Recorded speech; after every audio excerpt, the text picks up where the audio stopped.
You're listening to the British Baseball Podcast.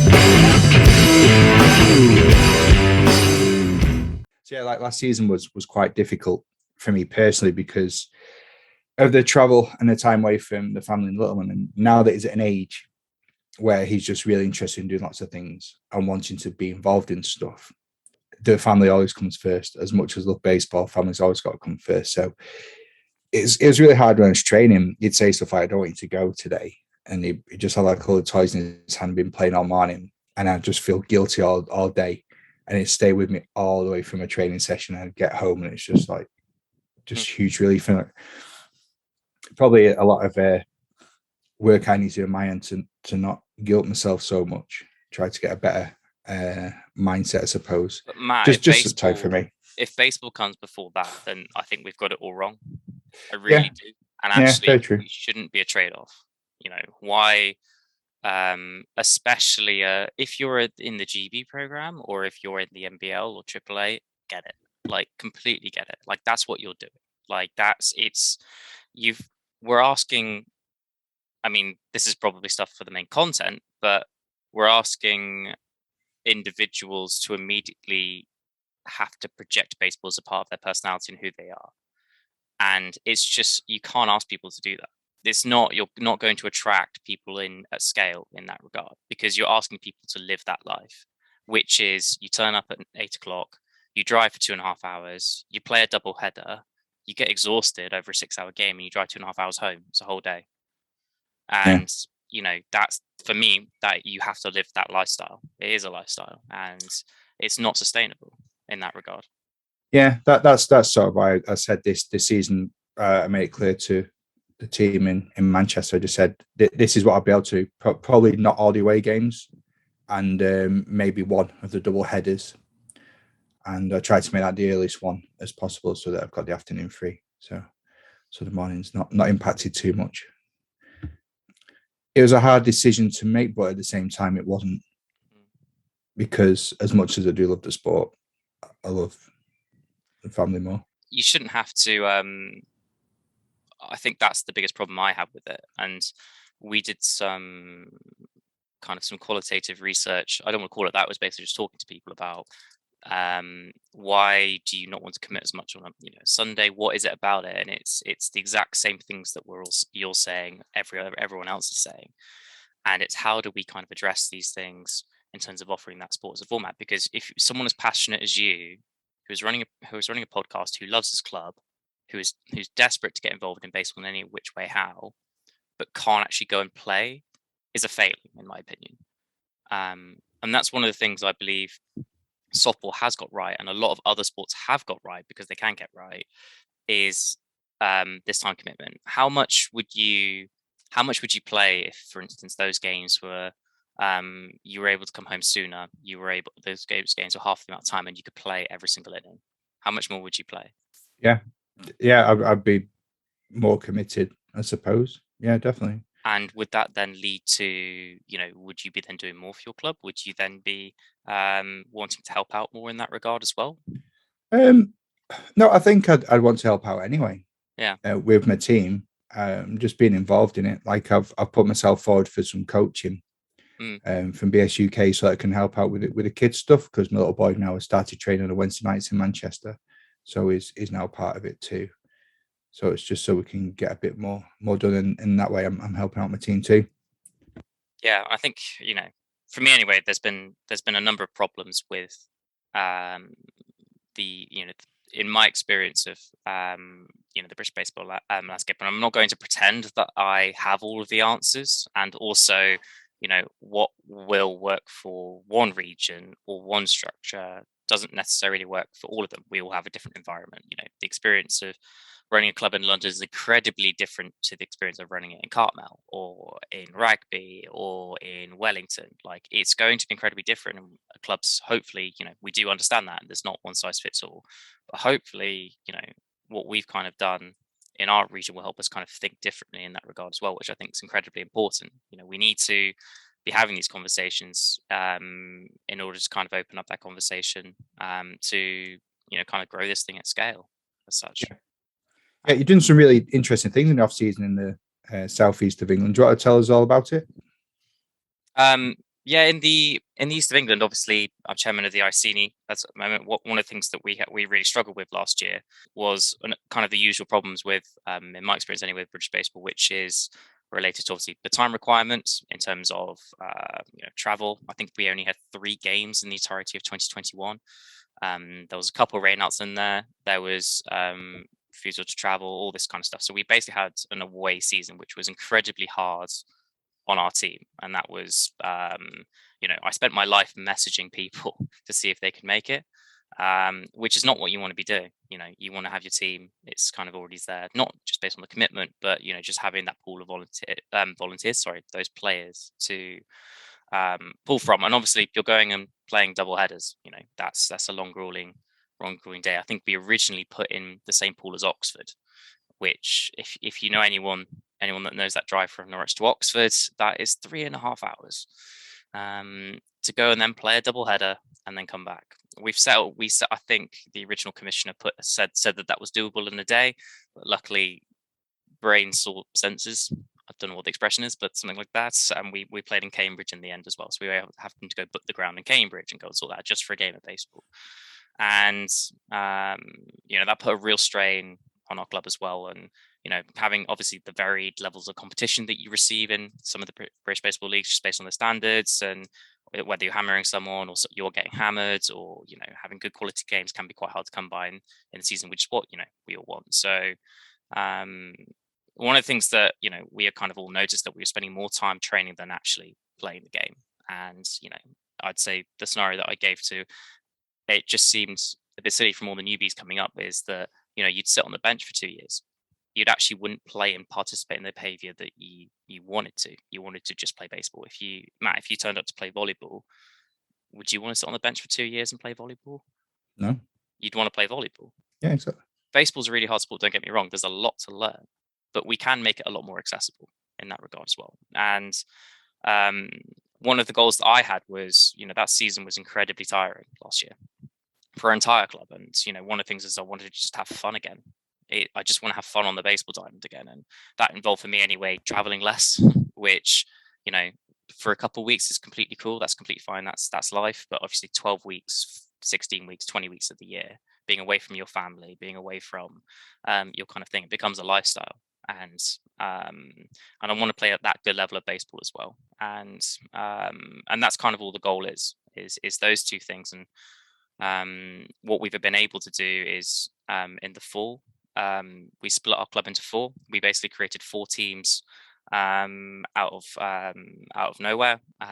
We got them fully marketed up, jerseyed up. So we have the Rockets, the Stingers, the Bucks, and the Sea Dogs, and just gave people ability to play baseball in the city that wasn't time consuming, that was at a level that was representative. We split the teams up fairly, so you had a mixture of our double A guys, single A guys, and beginners in the same team as well.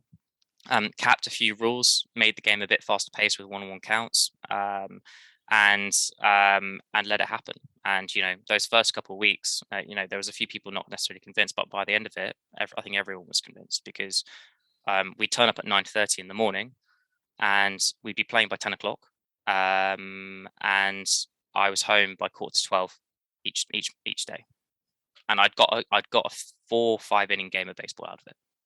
Which is, and we played a friendly 3 or 4 weeks ago, which obviously had the same format as, and this was in the East of England League, which was, what was that friendly? I think it was against the Redbacks, and there was a double header warming up. We didn't actually do BP, but I think they were running a bit late, so we did do BP. But I think I turned up at the ground at 9 o'clock, and I wasn't home till 5:30 after playing 2 games of baseball, and it was putting myself in, like, I could probably do that, no problem. But imagine if you're a beginner, these are the people that are starting out in their journey, who will eventually become the AA players, the AAA players of, 4 or 5 years time. Those are the people we need to be thinking about. And what we found is that with what we did in the fall, we filled out 4 teams with, 8 or 9 guys, because we can do that, who could commit, as in, like, as you say, who could go back at, you know, lunchtime, etc., etc. They'd be more likely to turn up. And then we filled out the rest of the rosters with beginners. We went and marketed the hell out of it. And, you know, each team got an additional 4 or 5 people boost to it. The beginner sessions were massively oversubscribed. We got people, they had that clear journey from being a beginner to playing immediately. And we used those beginner sessions to teach the rules, which is fundamental. And then they got kind of chucked into it. And one of the things that was really encouraging about what we did in that 4 or 5 weeks of just playing a league in the city is that it was accessible to every level, which is really important. We put pitching limits on the good pitches. So, for instance, a couple of our guys, Casey, Andreas, Troy, Phil, they are all limited to 2 innings regardless. And so it becomes more like cricket, where it's like tactical when you use your good pitcher. And as a result, then there's a massive incentive on the captains of those teams to develop their own pitching and also catching. So it gives people the opportunity to actually go and give it a go. It was a bit touch and go sometimes in the fall, but as a result, people have now worked on it in the spring because they know that they're actually going to go and do it, rather than using the same 4 or 5 guys. We're now using 12, 13 guys each week, guys and girls, I should say. And it's, as a result, this season, I have more pitching than I know what to do with. Every single one of our Div 1 players pitched at some point in the local league. And as a result, then these local league sides basically become like your bedrock, your foundation of, you have regularly in the city around 50, 60, 70 people playing regularly, of which those that want to then commit and travel can then go play in what we call the county sides, which is obviously made up by the Icini and the Warriors, who then go and travel out of county to go and play, who are the best players made up, or to you and I, those that are willing to travel and play at that competitive level without one-on-one counts are willing to go and do that. And as a result, like, one, our quality has improved a lot as a club, probably. Our numbers have improved tremendously. I think in the fall we initially had, well, on the county sides last year, we had regularly turning out 23, 24 players. So just enough to get 2 sides out. However, we had regularly playing around 50 people in the fall across those 4 weeks, which has now gone up to around 70, 80 in the spring, without even really trying. Wow. And it's growing at that kind of scale to the point where we invited the university side in to play in the league in the spring. So that's a 5th team. Just having that connection, that community connection, is really important. And also, we've got a 6th team already starting in the fall. To be honest, we're even looking at we're even looking at the 7th team as well, if we include the university side in that, because the numbers are kind of there. All you need in your club is 10, 11 players, and there are rules around it that say, if you're missing 1 player, then you can borrow from other sides not playing, kind of thing. So there's always, you don't really want 12, 13 people turning up for an hour and a half game. You want 8, 9 or 10. Yeah. That you're maximizing the playing time, which is what you want. And as a result, people have got so much better. Like, we've got now like 50, 60, 70 people in the city currently playing regularly. They've all got so much better. 1, because they're just playing. 2, they have a direct incentive to actually get better because they're actually going to be playing. And 3, it's fun, so they want to. And as a result, more people are volunteering than ever. We've been able to do more diamond work. Our club revenues have never been higher because obviously we charge for it as well. As a result of that, we've been able to do the backstop and the groundwork. Even necessarily the facilities fund has definitely helped with that, but we could have got there in a year without it. And it's just sped up our timeframes immensely. I don't know if any of that sounds familiar in terms of the problem paints and the points in Manchester, but we've taken a lot of inspiration from softball, and to the point where we're actually going to be playing these games now on Wednesday evenings and Thursday evenings in the middle of the season as well, because we have a lot of people who are still very, very good at baseball that just can't commit on a Sunday. So there's about 10, 11, 12 guys who are probably, AA standard, but just can't play because of the time commitment. And as a result, they can go and play in this environment. 1, they might then step back into the county in a few years because they want to. They've been re-inspired to do that. But 2, the average overall quality of that local league is actually incredibly high. It's between single A and AA, to be honest. And you'll be facing a good, maybe even lower standard AAA pitcher at one point, or you could be facing some EFIS pitches. As long as it strikes, it's still part of the game.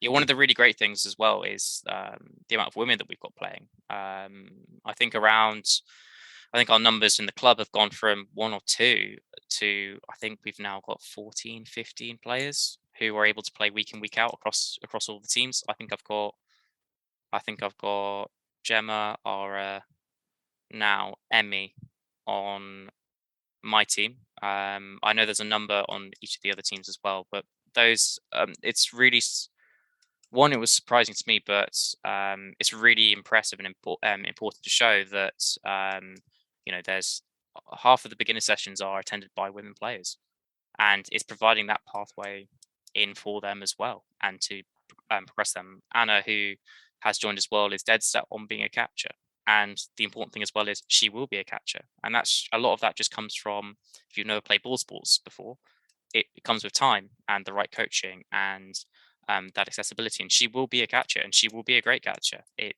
just takes a bit of time, that's all, and providing that with the coaching, it will give these athletes and players and beginners a pathway to doing what they want to do.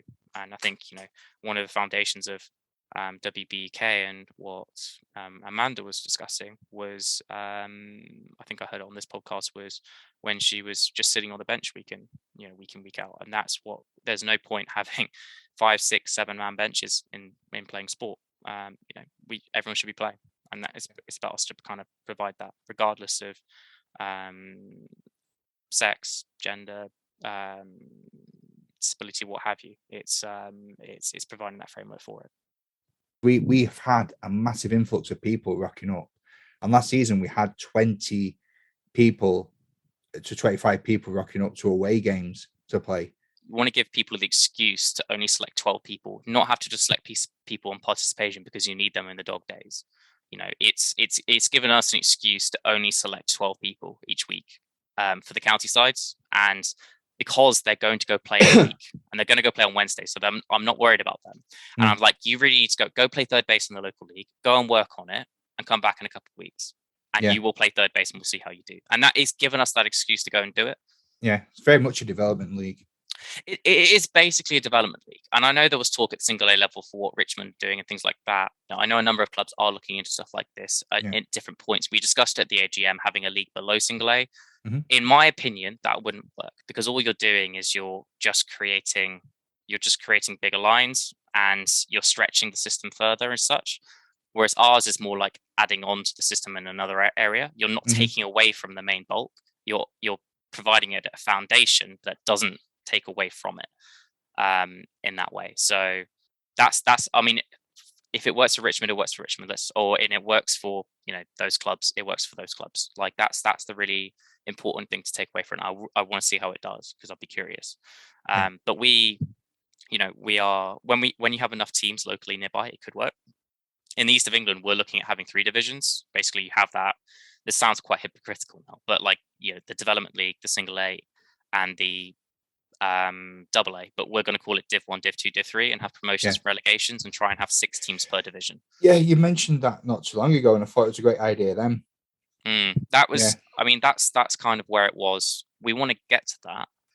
I think we can get there faster, and this is my unofficial opinion, if every single East of England club does this, because they'll have a solid basis to pull from and do this stuff. But I find it mind-boggling, because I have so many people in the club that are playing the local league that do not want to play county, and some of them are really good, way better than me. And it's kind of like, well, we need to provide something for you to play, and we're not, because that you're basically, if we do the maths really simply, there's 10 really good guys that turn up week in, week out.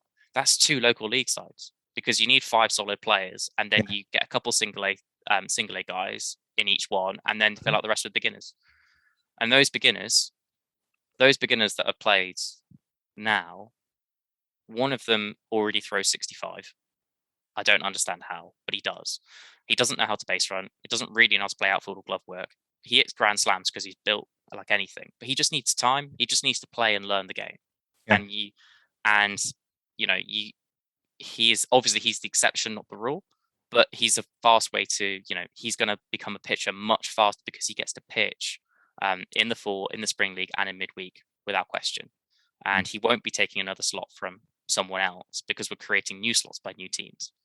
And actually, there's on my team, the Rockets, there's a guy who's 65 who really wanted to learn to pitch, and you wouldn't think twice about it if it's the normal county stuff. And he, we've already got 6 pitchers, who can throw 65, 70, 80 miles an hour, and actually pitched him in the local league. He threw strike, Eva's pitches all day, every day. And all they're doing is popping out. He's now just going to pitch for me every single week because one, he loves it. He wants to get better. And he's done the most groundwork out of everyone I know. And I'm not rewarding him with groundwork with pitching, but you get the idea. It's, I've got more pitching now in my team than I ever realized and I'm not saying pitching, people just want to pitch and they're throwing balls. These all throw strikes. I think my philosophy in pitching is there's 3 priorities, which is the first priority is location, the second priority is braking, and then the third priority is velocity. That's my opinion. It might be the other way around for other people, but if you can throw strikes and have some sort of movement, you're better. You're a double A pitcher in my opinion. But yeah, I think I have people that normally pitch in my local league side now wouldn't have been looked at twice as a pitcher a year ago. And actually they all throw strikes, and they are getting better because they're practicing, because they know they're going to have to pitch. And for beginners, this local league is their county sides. That's what they want to do. For them, it is serious.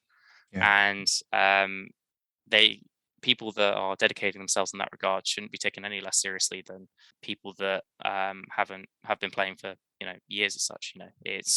That's how we grow this at scale, in my opinion. And I wouldn't be surprised in 2, 3, 4 years if we have 10, 12 sides in the city as well, and we potentially split that based on divisions and quality.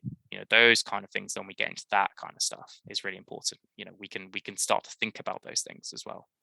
The reason for talking about this now is this is stuff to start thinking about if they want to do it in the fall. I'm already talking to a couple of clubs in the East of England about doing this in the fall, just to see if it works, just to see if there's something in this that isn't just outside of what we're doing.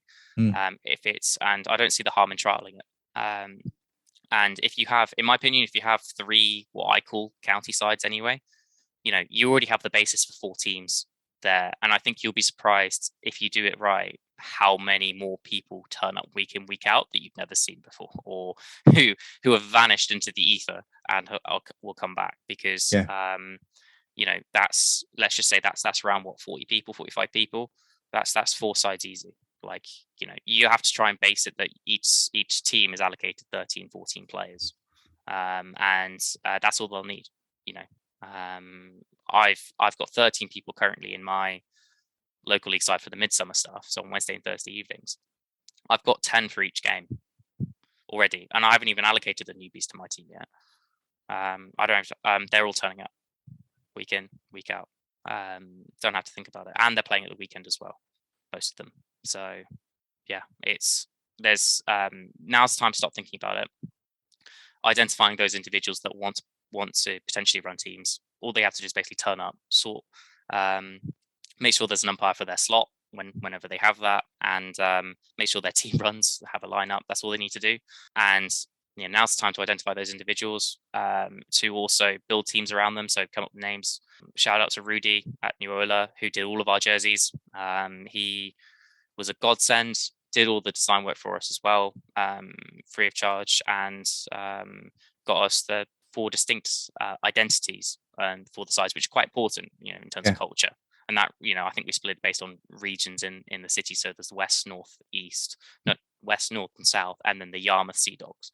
So who'd have thought Great Yarmouth would have a baseball team? But there we go. So, John, so anyone that's listening to this now that's thinking this would be a great idea for our club, we've got lots of people, we want to grow our team.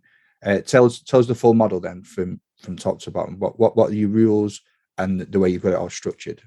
Well, what will work for us doesn't necessarily work for everyone. And that's the beauty of it. It's up to whatever works for your club and the amount of people that you have.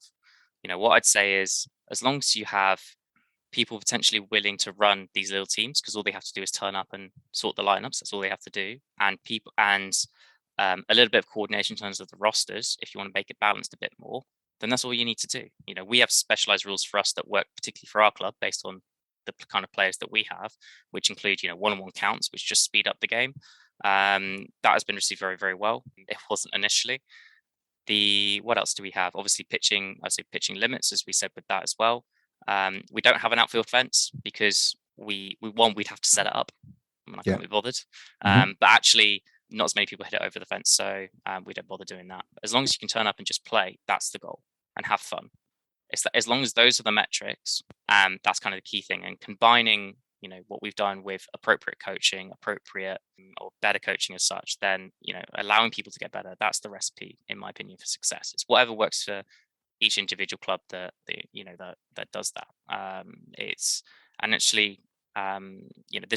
probably wouldn't necessarily work for London. This probably wouldn't work for those other clubs. But as long as we're kind of thinking differently, trying to put ourselves in the shoes of those new players, then that's the really important thing. Because everyone that wants to play in double headers, traveling all day Sunday, are already probably playing, and those are the people we don't need to target. The enemies are cricket, rugby, football. Those are the really accessible sports that people have a lot bigger head start in. We need to start fresh and think differently. So have you sold this then to the new people? I don't think I needed to solve it. Sell it to new people. It was just, you want to play baseball? Here you go. That's all this is. Because I don't know if you can say that, in Manchester or in any other club. If you said, here's baseball, are they sitting on the bench for a year? Are they going to lots of trainings for a year? What are they doing?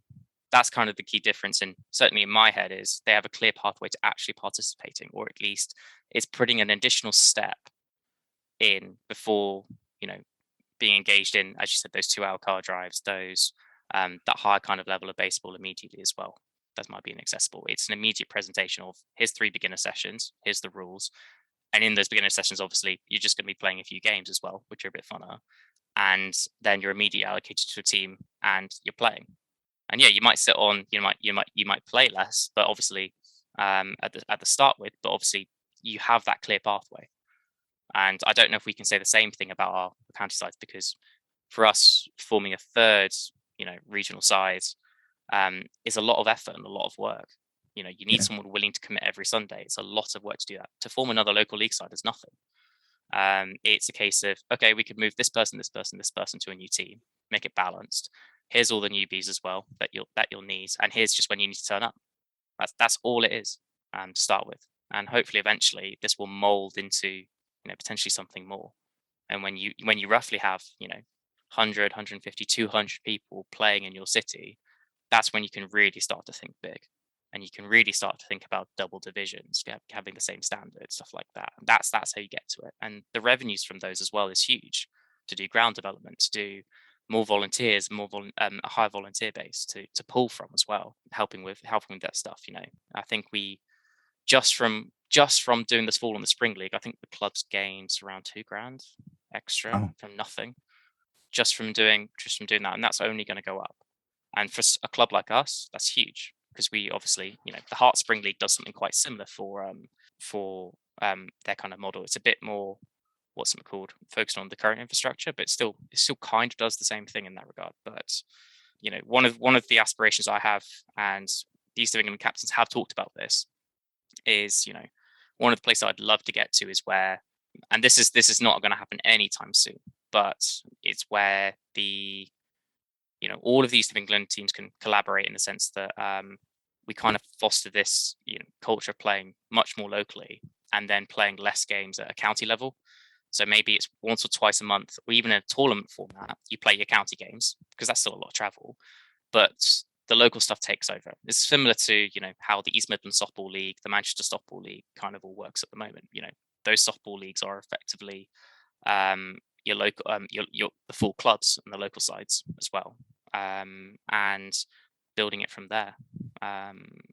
It's fundamentally put ourselves in the beginner's shoes and try and see it that way and see how it grows. But I don't know what we're all waiting for. If you want to build more teams and clubs, in my opinion, this is the fastest way that I can think to do it, and I'm all ears if anyone has any better ideas. I'd love to hear them, because as a result, we've now got 4 teams now in the city, and growing faster than ever. And our engagement levels in terms of the quality of the quality feedback surveys that we did are through the roof as well. And that's all we can hope for.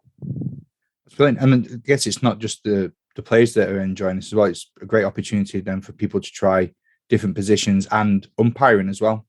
Precisely. Yeah, one of the things, the big questions that we have about umpiring, I'm sure every club leader can relate to who's going to umpire this weekend. How's that going to work, especially out of London and not at NBL AAA. We don't have umpires to pull from. Sadly, it's one of the things that we the BBF are trying to work on. But the beauty of this is obviously, if you have a 10 o'clock game, you also have an 11:45 game. Umpires and players, if they don't have enough players in the second game, are pulled from those first games. So you're only being asked to umpire if you're not playing. You never sacrifice playing time for it.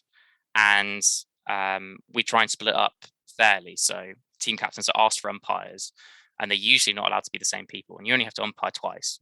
So, for instance, I umpired one game, and someone else has umpired another game. But across a 6-week league, that's nothing. It's only for an hour and a half as well. And we're all kind of learning, and the environment's positive, so it's less pressure as well.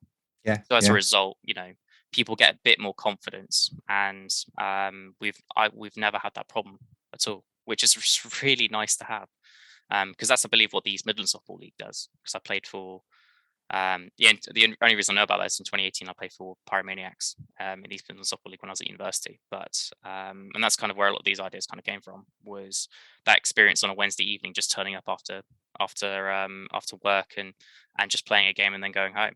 And I really miss that. I really do miss that environment, and having that as well. More is more is not always more, as I think you kind of always say. Sometimes it's good to have it more quality sometimes as well. Yeah, there's going to be some baseball purists out there though that are saying it's not baseball, it is more softball. What would you sort of say to those people to encourage them, or to try and get over that mindset? If that's your baseball, then go do it. It's not up to me to decide how you play baseball. Go and do it. Like I said, what will work for one region will not work for the other. But all I can say is it's working for us, and that's all. Fundamentally, that it works for me and what I'm trying to do. If that's your goal, then go do it. It's not for me to kind of decide that. But if we have more volunteers trying to think differently and trying to work it currently, then that's all that really matters, is people that are passionate, and let's have those conversations as such. I can prove that obviously it's working for us and what we're trying to do. If that's what's working for you guys, then awesome, keep doing it. I'd be interested to take a look at that. And I don't necessarily, in my opinion anyway, care that it's not baseball as we call it. As long as you're having fun, that's the main thing, and you're getting engaged and more people are playing. That's a fundamental better way to start with, and you're more likely to get more people into your version of baseball, your purist version of baseball, if it's through this method than it is from nowhere. You're more likely to get more people to play from they've already been playing in this kind of format, which is basically baseball anyway, just with 1-on-1 counts, in my opinion, and not double headers.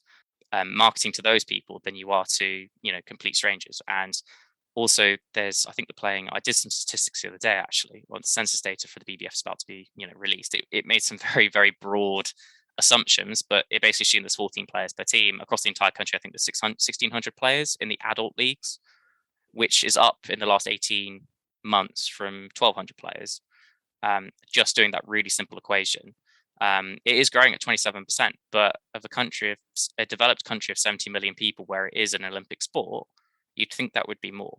And I think sometimes we have to adapt and move on. Baseball is always adapt. So when you say it's purist, are you talking about the dead ball area? Are you talking about, baseball? I think it's part of baseball's culture to still move on and have these discussions and these debates. I think the big debate at the moment is, robot umpires, and people saying it takes away the human element, but then you argue with the umpire. But that's part of the game. Like, which one is it? And maybe people just want to turn up and shout at the umpire all day, but that's one of my big pet peeves. But anyway, I don't know. These debates, I think, are fundamentally about baseball, in my opinion. Interesting, a lot of food for thought there. I think it's you've shown that it works, and it's increased your numbers. So if people have got any questions or queries that they want to come to you and ask you about this themselves, how can they get in touch with you? Either reach out to the Icini Facebook page, or get in touch with me, my BBF email, just president@britishbaseball.org.uk. Happy to have those conversations, because I'm always trying to learn and always trying to adapt what we're doing, and improve it in that way. And I think ideas like this are incredibly important just for these discussions. Cool. So in the off season, you just did this league on the weekends. It's just like 1 game, 2 games, 3 games, and then it's just like off you go. You got your time slots. How are you going to work that into the evening slots? Is it going to be the same, where you're going to turn up and play until it's dark? Like, first pitch is at 6:30, and I think you'll try and aim to end the game around the 8:00, 8:10 mark. I think the rule is the umpire calls no new inning at the top of the inning when the umpire feels is appropriate towards time of the game. So for instance, if you only get through 2 innings and it's an hour and 10, you call no new inning because the next inning might last 20, 30, 40 minutes. Yeah. Whereas if you're flying through them, then you don't, if that makes sense. Yeah. With governing bodies, how does this link in with them, or is it a complete separate thing, or has there been any pushback from governing bodies or anybody about it, or is it just a case of we're doing this as part of our baseball club and it falls under? I was trying to think of how it would sit under federation rules and guides. It's separate to the federation in that sense. It's not. I know it's not an official thing. Yeah, and I get you. It's not technically official. It is obviously under the club. It's an official thing under the club, but that's not affiliated. The club isn't affiliated to the BBF as such, but it's more like a club-run thing rather than a governing body thing, if that makes sense. Yeah. I think how that works is that's kind of old school thoughts, but we've only ever, certainly the feedback even before as president has only ever been positive. I think one of the stuff that Lee's the development official on the BBF boards have been working on is just simple stepping back and thinking about this stuff. And one of the objectives that or simple goals that we've set ourselves, and we've just formed the development committee the other week, which is a really, really positive step for the baseball community, because it actually means we have dedicated volunteers within our community working and thinking about development, which we haven't really had before in that sense, from our own community. That's as I'm referring to. But the really important thing about this is the really important thing about that committee, and obviously what Lee's been doing is, he's defined what development means to our community. And I think he's those 3 metrics to measure against are increasing the total number of participants. That's one goal. Increasing the average overall quality of those participants. So, hopefully moving that from somewhere just above single A, and the development of elite athletes as well. So the number of those elite athletes as well going into the GB programs from the UK. And in my opinion, models like this, and such like that, set ourselves up to achieve those 3 things. And as long as what other clubs do try and enhance and build on those 3 objectives, awesome, let's do that. That's the goal. And that's kind of the important role that the federation plays, is helping to enhance what our club's doing, because we all are the community. It's all of us. It's not people that work in offices, or work at Sports England, or work at in the government as such. We are the community. We're the ones that are playing the sport. We're the ones that are having fun. And and you'd think obviously with us on the ground, we're the ones that hopefully know a thing or two about how you run these clubs and what's kind of best in those regards. And we are the federation. I think that's the really important thing to take away as well, is it's all of us. It's this is the first time from my understanding of my history that the board's been actually run by people that do run teams and clubs and are involved on the ground, really importantly, at every level. I think we've got every level covered on the board at the moment, which is really important for perspective at the end of the day, and being accessible. That's the kind of really important place to come from. Fantastic. Right, it's tradition for the guests to have the final word on the show. So Tom, it's over to you. Just to everyone out there, just keep doing what you're doing. It's really important that we are all members of this community. Everything I've just kind of said is, if we're going to develop the sport, if we're going to grow it, it's on all of us. And hopefully what we're kind of doing is giving that accessibility to all of those passionate people, the majority of which come on this podcast, to look to develop and grow the sport. Brilliant. Thank you very much, Tom. Have a great day. Cheers, Matt.